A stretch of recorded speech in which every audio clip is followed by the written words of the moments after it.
नमस्कार दोस्तों। आज का हमारा प्रसंग है आस्था का प्रमाण।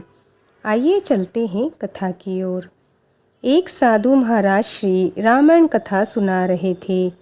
लोग आते और आनंद विभोर होकर जाते। साधु महाराज जी का एक नियम था। रोज कथा शुरू करने से पहले आइए हनुमंत जी विराजिए कहकर हनुमान जी का आह्वान किया करते। फिर 1 घंटा प्रवचन करते। एक वकील साहब हर रोज कथा सुनने आते।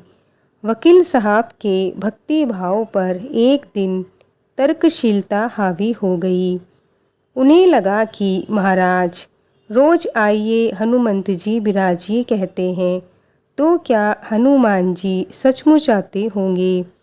अतः वकील साहब ने महात्मा जी से पूछ ही डाला, महाराज जी आप रामायण की कथा बहुत अच्छी कहते हैं, हमें बड़ा आनंद आता है, परंतु आप जो गद्दी प्रतिदिन हनुमान जी को देते हो उस पर क्या हनुमान जी सचमुच विराजते हैं। साधु महाराज ने कहा, हाँ, यह मेरा व्यक्तिगत विश्वास है कि राम कथा हो रही हो तो हनुमान जी अवश्य पधारते हैं। वकील साहब ने कहा, महाराज ऐसे बात नहीं बनेगी। हनुमान जी यहाँ आते हैं, इसका कोई सबूत दीजिए। आपको साबित करके दिखाना चाहिए कि हनुमान जी आपकी कथा सुनने आते हैं। महाराज जी ने बहुत समझाया, भैया आस्था को किसी सबूत की कसौटी पर नहीं कसना चाहिए। यह तो भक्त और भगवान के बीच का प्रेम रस है, व्यक्तिगत श्रद्धा का विषय है। आप कहो तो मैं प्रवचन करना बंद कर दूं, या फिर आप कथा में आना छोड़ दो। लेकिन वकील साहब नहीं माने, कहते ही गए, आप कई दिनों से दावा करते आ रहे हैं, यह बात और स्थानों पर भी आप बोलते होंगे, इसीलिए महाराज आपको तो आज साबित करना ही होगा, हनुमान जी कथा सुनने आते हैं। इस तरह दोनों के बीच वाद विवाद होता रहा। मौखिक संघर्ष बढ़ता चला गया।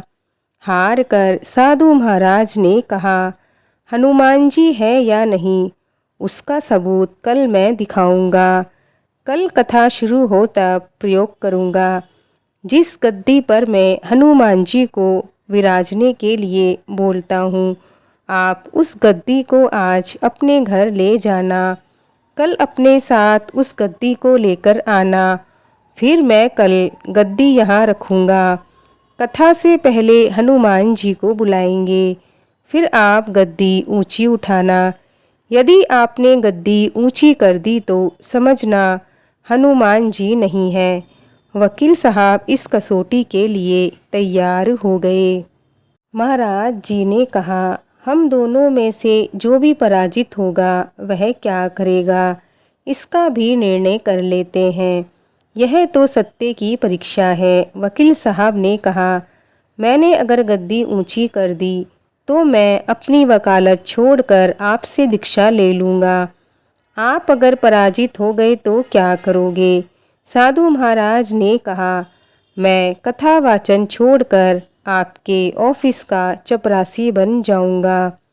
अगले दिन कथा पंडाल में भारी भीड़ जमा हो गई। लोग रोजाना कथा सुनने नहीं आते थे, वे भी भक्ति प्रेम और विश्वास की परीक्षा देखने आ गए।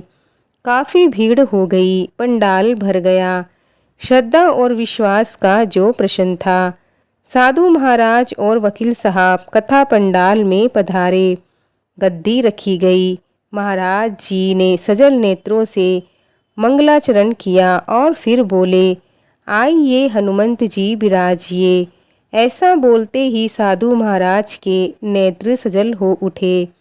मन ही मन साधु महाराज बोले, प्रभु आज मेरा प्रश्न नहीं है, बल्कि रघुकुल रीति की परंपरा का सवाल है। मैं तो एक साधारण जन हूँ, मेरी भक्ति और आस्था की लाज रखना। फिर वकील साहब को निमंत्रण दिया गया, आइए गद्दी ऊंची कीजिए। लोगों की आंखें जम गई। वकील साहब खड़े हुए। उन्होंने गद्दी उठाने के लिए हाथ बढ़ाया, पर गद्दी को स्पर्श भी नहीं कर सके। जो भी कारण रहा, उन्होंने 3 बार हाथ बढ़ाया, किंतु तीनों बार असफल रहे। महात्मा जी देख रहे थे। गद्दी को पकड़ना तो दूर, वकील साहब गद्दी को छू भी नहीं सके। तीनों बार वकील साहब पसीने से तरबतर हो गए। वकील साहब साधु महाराज के चरणों में गिर पड़े और बोले, महाराज, गद्दी उठाना तो दूर, मुझे नहीं मालूम कि क्यों मेरा हाथ गद्दी तक भी नहीं पहुंच पा रहा है। अतः महाराज, मैं अपनी हार स्वीकार करता हूँ। मैं आपका शिष्य बनने के लिए तैयार हूँ। कहते हैं कि श्रद्धा और भक्ति के साथ की गई आराधना में बहुत शक्ति होती है। मानो तो देव, नहीं तो पत्थर। प्रभु की मूर्ति तो पाषाण की ही होती है, लेकिन भक्त के भाव से उसमें प्राण प्रतिष्ठा होती है, तो प्रभु विराजते हैं। दोस्तों, ये कथा यहीं पूर्ण होती है। बोलो हनुमान जी महाराज की जय। आपको आज की कथा कैसी लगी, हमें लाइक कमेंट करके ज़रूर बताएं। अगर आप चैनल पर नए हैं तो चैनल को सब्सक्राइब करके हमें आगे बढ़ाएं। मिलते हैं और एक नई कथा के साथ। जय श्री कृष्णा, जय श्री राधे।